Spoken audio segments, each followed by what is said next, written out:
आज हम लोग पढ़ते हैं मिश्र ग्रंथि के बारे में। तो देखिए, इससे पहले वाले वीडियो में आपने देखा होगा बहिःस्रावी ग्रंथि के बारे में, अंतःस्रावी ग्रंथि के बारे में। तो बहिःस्रावी ग्रंथि किसे कहा जाता था? बहिर्स्रावी ग्रंथि। बहिर्स्रावी ग्रंथि किसे कहा जाता था? जिससे क्या स्त्राव होता था? एंजाइम। जिससे एंजाइम स्त्राव होता था उसे कहते थे बहिर्स्रावी ग्रंथि, अर्थात एक्सोक्राइन ग्लैंड।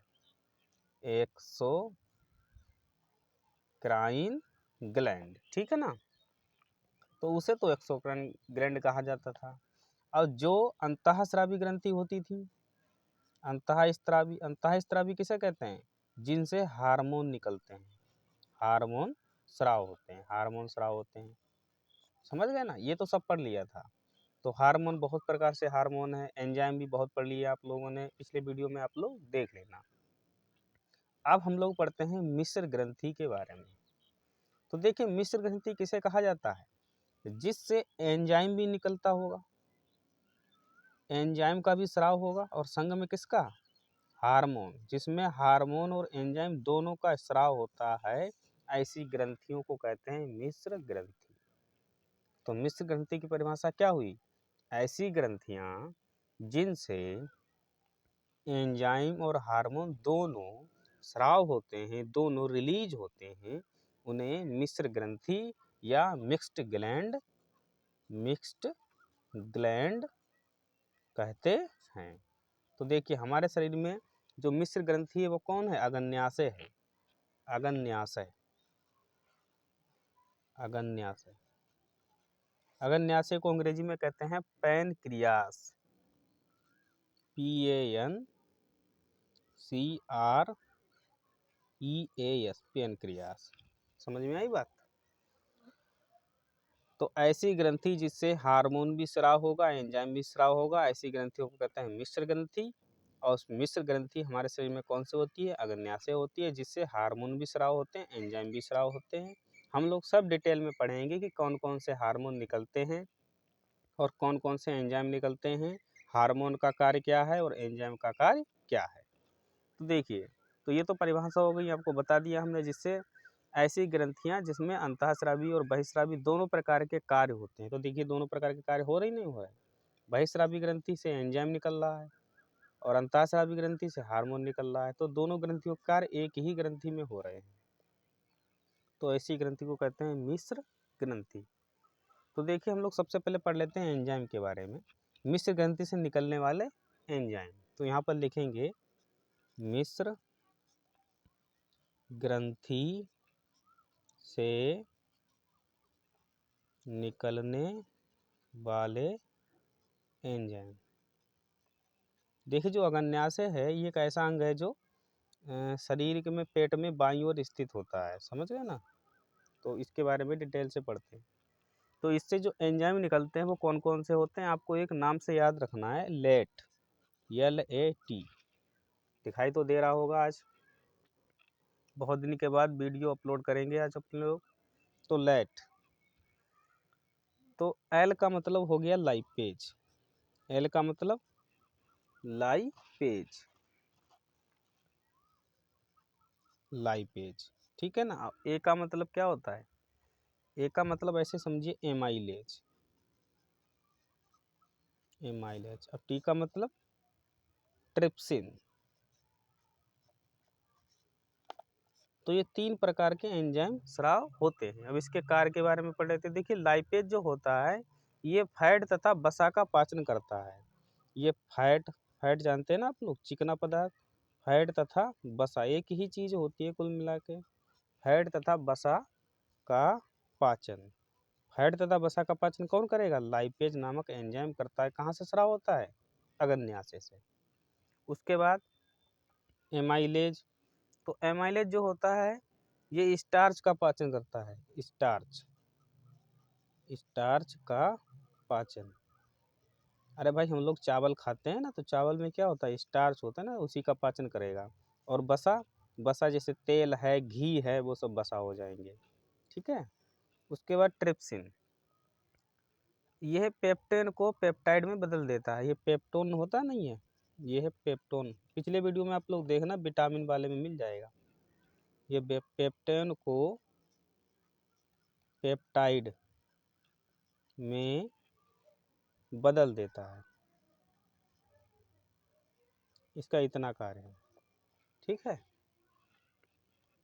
दिखाई तो दे रहा होगा आप लोगों को, बदल देता है। तो लाइपेज फैट तथा वसा का पाचन करेगा, एमाइलेज स्टार्च का पाचन करेगा। ठीक है, और ट्रिप्सिन ये पेप्टेन को पेप्टाइड में बदल देता है। तो ये तो एंजाइम के कार्य हो गए। ठीक है, अब हम लोग पढ़ लेते हैं हार्मोन। तो अगर अंतःस्रावी और बहिःस्रावी दोनों ग्रंथियों के कार्य मिश्र ग्रंथि, अग्न्याशय, तो अग्न्याशय से निकलने वाले हार्मोन, तो यहाँ पर लिखेंगे थोड़ा सा,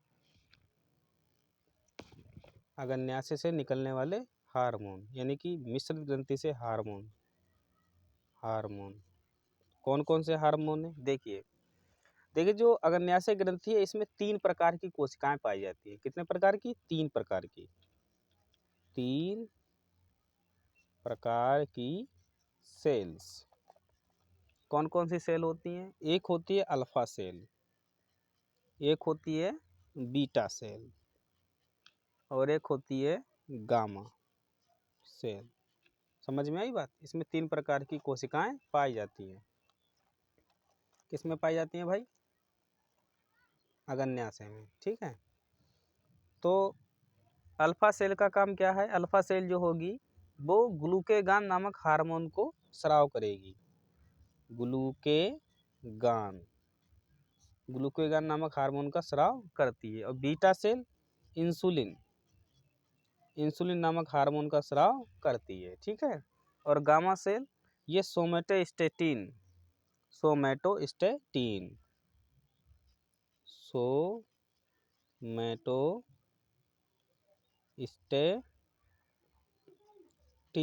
नामक हार्मोन का स्राव करती है। अब देखते हैं इसके कार्य क्या क्या हैं, वो पढ़ते हैं, जरा डिटेल में समझते हैं। अब समझिएगा भाई, जो ग्लूकेगान है, अल्फा सेल से निकल रहा है हार्मोन ग्लूकेगान, तो ग्लूकेन क्या करेगा? ग्लूकेगान क्या करेगा? ग्लूकोज की मात्रा को बढ़ा देता है। तो यहाँ पर लिखेंगे ग्लूकेगान ग्लूकोज की मात्रा को बढ़ा देता है। ग्लूकोज क्या है? एक प्रकार का शर्करा है ना, तो उसकी मात्रा को ये बढ़ा देगा जब ये ग्लूकेगान स्राव होगा अल्फा सेल से अग्न्याशय से। समझे? और ग्लूकोज की मात्रा को बढ़ा देता है। उसके बाद जो बीटा सेल से निकल रहा है इंसुलिन, तो इंसुलिन नामक हार्मोन क्या करेगा भैया? ग्लूकोज की मात्रा को कम कर देता है। ग्लूकोज की मात्रा को क्या करेगा? कम करेगा। ग्लूकोज की मात्रा को कम कर देता है, कम करता है। अगर ये स्राव नहीं होगा, इंसुलिन स्राव नहीं होगा, तो इसकी कमी से एक रोग हो जाता है, उसे कहते हैं मधुमेह, अर्थात शुगर की बीमारी कहते हैं उसे। यहाँ पर लिखेंगे इसकी कमी से। किसकी कमी से भाई? इंसुलिन की कमी से। तो इसकी कमी से मधुमेह यानी डायबिटीज, लोग कहते नहीं है डायबिटीज, मधुमेह नामक रोग हो जाता है। याद रखना है आपको भाई, सीधी सी बात है, जब इंसुलिन निकलेगा नहीं तो ग्लूकोज की मात्रा बढ़ जाएगी। जब ग्लूकोज की मात्रा बढ़ जाएगी तो शरीर में ग्लूकोज बहुत ज़्यादा हो जाएगा, जिसमें शरीर में कहीं पर चोट लग जाती है तो पकता रहता है। ठीक है ना, जल्दी जल्दी ठीक नहीं होता है। और पहचान इसकी क्या है कि शरीर में शुगर है या नहीं है, बढ़ा है या कम है, कैसे पहचानोगे? तो सीधी सी बात है कि अगर किसी व्यक्ति को शुगर की बीमारी होगी तो जब पेशाब करेगा तो यूरिन होगा, यूरिन में बहुत सी चींटियाँ आ जाएंगी। समझ में आई बात? यूरिन में क्या आ जाएंगी? चींटियाँ आ जाएंगी, तो ये पहचान होती है। तो उसमें ग्लूकोज की मात्रा बढ़ जाती है, शर्करा की मात्रा बढ़ जाती है, उसे कहते हैं मधुमेह रोग। उसके बाद दे रखा है एक सोमेटोस्टेटिन। तो सोमेटोस्टेटिन का काम क्या है वो भी समझ लेते हैं। सोमेटोस्टेटिन, तो देखिए हम लोग जो भोजन करते हैं, तो भोजन करने के बाद पचेगा, पचने के बाद जाएगा कि हाँ बड़ी आंत में, तो बड़ी आंत में छोटे छोटे रसांकुर होते हैं, तो वहाँ से भोजन जो पचा हुआ है या शरीर में भोजन पचा हुआ है तो भोजन से ऊर्जा ग्रहण करता है। भोजन से ऊर्जा ग्रहण करने में मदद करता है। कौन करेगा भाई? सोमेटोस्टेटिन नामक हार्मोन भोजन से ऊर्जा ग्रहण करता है, पूरे शरीर में पहुंचा देता है। तो ये हो गई मिश्रित ग्रंथि। तो मिश्रित ग्रंथि किसे कहते हैं? जिससे हार्मोन भी स्राव होगा और एंजाइम भी स्राव होगा, उसे कहते हैं मिश्रित ग्रंथि। बहिस्रावी ग्रंथि जिससे एंजाइम निकलता है, अंतःस्रावी ग्रंथि जिससे हार्मोन निकलता है। शरीर में मिश्रित ग्रंथि कौन है? मिश्रित ग्रंथि या मिश्र ग्रंथि बोल सकते हैं। तो अपने शरीर में मिश्रित ग्रंथि कौन है? अग्न्याशय है। मिश्र ग्रंथि कह सकते हैं एक प्रकार से।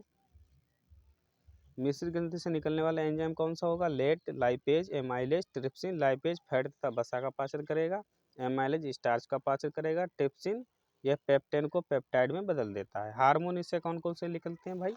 तो इससे हार्मोन निकलते हैं 3 प्रकार के। इसमें अग्न्याशय में 3 प्रकार की कोशिकाएं पाई जाती हैं, अल्फा सेल, बीटा सेल और गामा सेल। तो अल्फा सेल से ग्लूकेगान, बीटा सेल से इंसुलिन और गामा सेल से सोमेटोस्टेटिन। अब ग्लूकेगान ग्लूकोज की मात्रा को बढ़ा देता है, इंसुलिन ग्लूकोज की मात्रा को कम करता है। निकलता रहेगा तो ग्लूकोज की मात्रा नियंत्रित रहेगी।